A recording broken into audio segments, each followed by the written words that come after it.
एक म्हणजे या मतदारसंघाचे जे आमदार आहेत हे नेहमी आमदार मंत्री आहेत आणि रोज नवीन आली की घोषणा, रोजच्या रोज, म्हणजे ज्या दिवशी ते प्रेस कॉन्फरन्स किंवा पंडिताच्या समोर गेले नवीन नवीन एक घोषणा असते.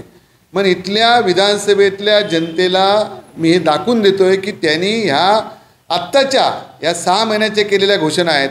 म्हणजे आता ताज सिदादी होणार हे जवळजवळ 3दा त्यांनी सांगितलं की आत्ताची 3री तारीख आहे. काल त्यांनी जाहीर केलं की ताज होणार, सिदादी होणार. आमचं म्हणणं एवढं आहे की ताज किंवा सिदादीला लोकल लोकांचा पण विरोध नाही किंवा कोणाचाही विरोध असण्याचं कारण नाही, पण स्थानिक जो प्रश्न त्या ठिकाणचा आहे तर त्यांच्यावर बसा. हे माननीय मुख्यमंत्र्यांना मी पत्र दिलेलं आहे. मी माननीय आमचे गिरीश महाजन साहेब पर्यटन मंत्री आहेत त्यांना एक पत्र दिलेलं आहे आणि त्यांना कुठलीही गोष्ट याच्यातली माहिती नसते आणि हेच मंत्री येऊन रोज घोषणा करतात. आत्ता आडाळीमध्ये ते आत्तापर्यंत 3 वेळा गेले आडाळी MIDCमध्ये. आज मला सांगा आडाळी MIDCमध्ये कुठला मंत्री उद्योजकाला घेऊन गेला आहे? ह्या राज्यातल्या देशातलं कुठला मंत्री मला एक उदाहरण म्हणून सांगा. मदत करायची असेल तर तो पडद्यामागून करतो, पण जे उद्योजक आणले की आणि कोण गावातले कोण चाकरमाने आणले मला माहीत नाही कुठला कोण आणला तो, पण रोज वेगवेगळी घोषणा त्यांनी त्या ठिकाणी केली. आज बघा ॲम्युजन पार्कचे लवकरच मुख्यमंत्र्यांच्या हस्ते भूमिपूजन हे त्यांनी जाहीर केलं 2 महिन्यापूर्वी. आज सी वर्ल्ड प्रकल्प रेडीच व्हावा म्हणून त्यांनी त्या ठिकाणी जाहीर केलं. त्याच्यानंतर त्यांनी आडाळीत green hydrogen electric vehicle battery उत्पादक प्रकल्प या ठिकाणी येतोय असं या ठिकाणी जाहीर केलं.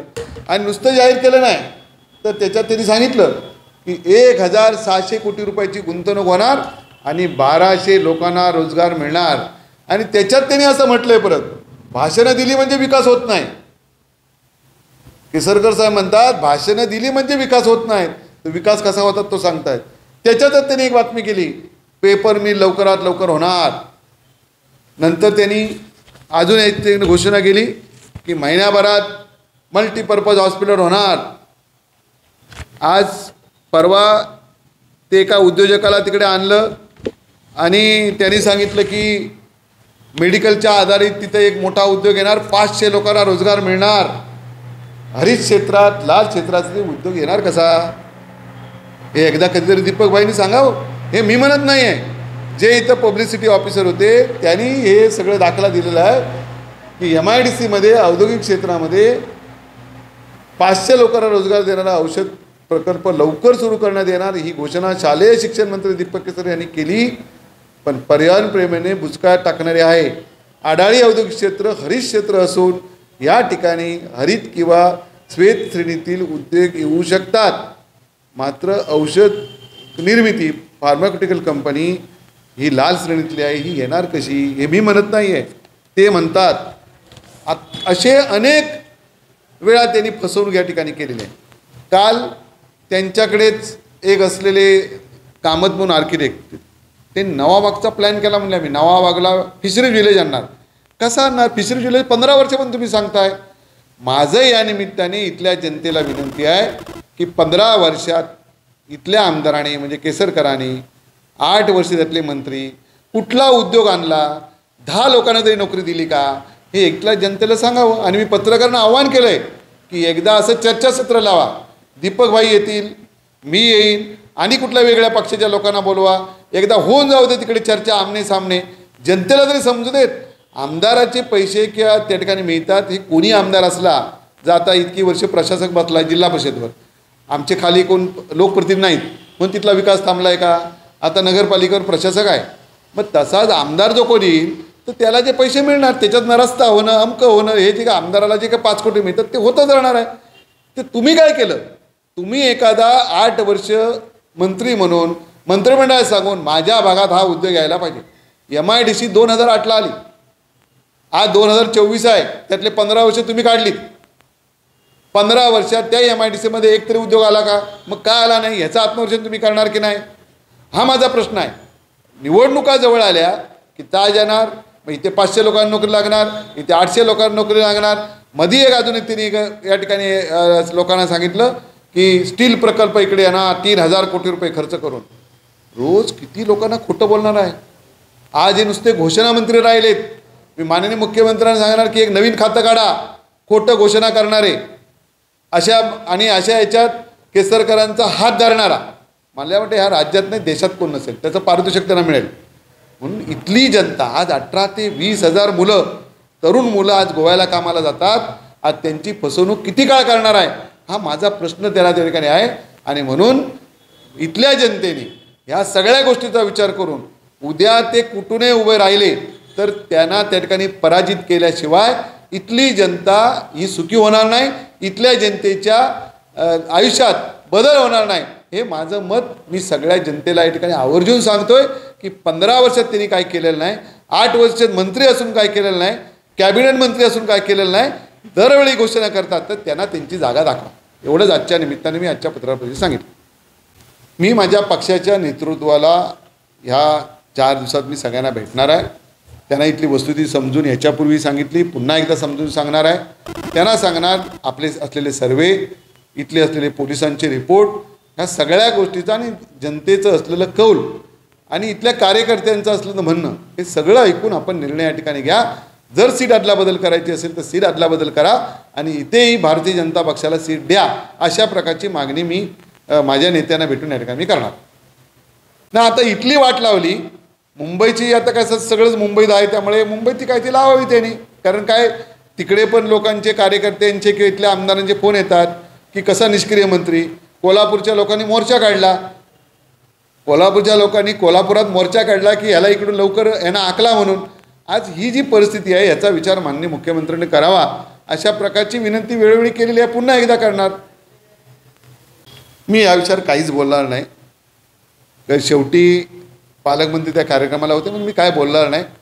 पण जे काही चालू आहे याच्यावर पालकमंत्र्यांनी व्यवस्थित लक्ष घालावं एवढीच विनंती माझी या माध्यमातून असणार आहे. आता तुमच्याकडे पत्रकारांकडे सगळी उदाहरणं आहेत. चष्म्याचा कारखाना आणतो म्हणून सांगितलं, फिशरीज विलेज आणतो म्हणून सांगितलं, अमेझॉन पार्क आणतो म्हणून सांगितलं, मल्टीपर्पज हॉस्पिटल आणतो म्हणून सांगितलं, एस टी स्टँड या ठिकाणी करतो म्हणून सांगितलं, 3,000 कोटीचा स्टील प्रकल्प आणतो म्हणून सांगितला, आडाळी MIDCमध्ये ग्रीन हायड्रोजन इलेक्ट्रिक बॅटरीचा प्रकल्प आणतो म्हणून सांगितला, मेडिसिनचा प्रकल्प आणतो म्हणून सांगितला. हे तुमच्याच माध्यमातून प्रेसमधून आलेली कटिंग आहेत. ही अमेझॉन पार्कचं हे बघा, हे भूमिपूजन 1 महिन्यात होणार. ताजचं भूमिपूजनची ही 3ऱ्या वेळी तारीख दिली, ताजची दिली, सिदादी गोवाची दिली. हे मी अजून काय सांगणार आहे, हे जनतेसमोर आहे. मी सांगतो म्हणून नाही, पण माझं पत्रकार मित्रांना पण विनंती आहे की आज हे प्रश्न त्यांना जे घोषणा केलेल्या आहेत त्या मंत्र्याला विचारा की नेमकं तुम्हाला अजून किती वर्ष लागणार आहेत. तुम्ही 15 वर्षे लोकांनी दिली, ह्याच्या पुढचा अजून किती काळ लागणार आहे. आणि तुम्ही आता एखादं भूमिपूजन करणार आणि सुरू कधी होणार आहे ते तुम्ही कुठे असणार आहेत.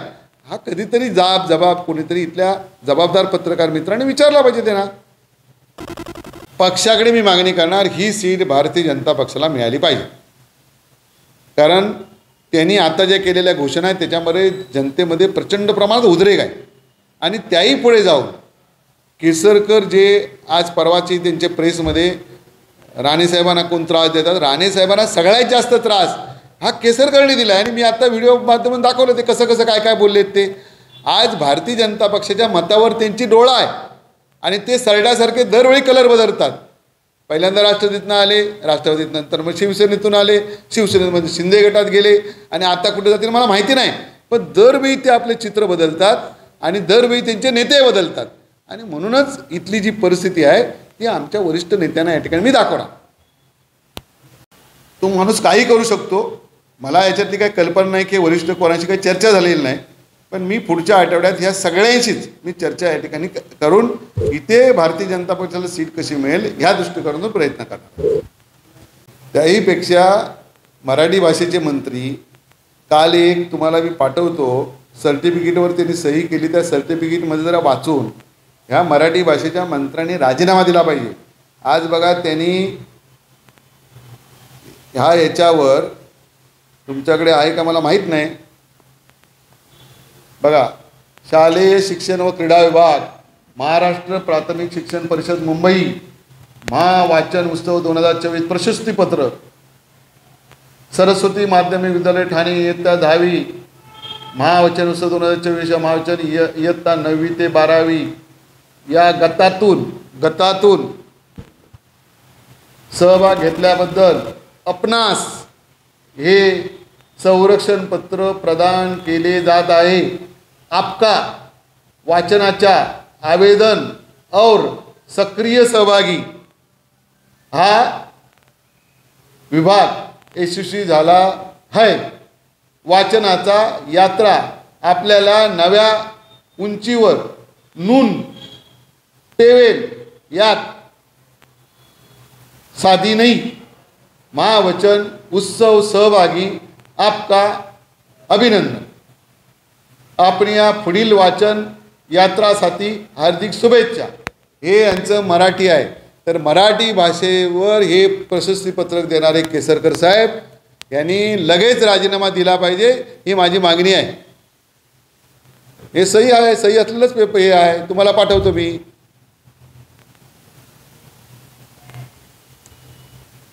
मी पूर्ण तयारी केली आहे, फक्त वरिष्ठांचा पुन्हा भेटल्यानंतर, कारण कसं आहे की आमच्याकडे भारतीय जनता पक्षामध्ये पद्धत आहे, त्यामुळे मी कुठलं जाहीर करण्यापेक्षा लढण्याची तयारी पूर्णपणे केलेली आहे।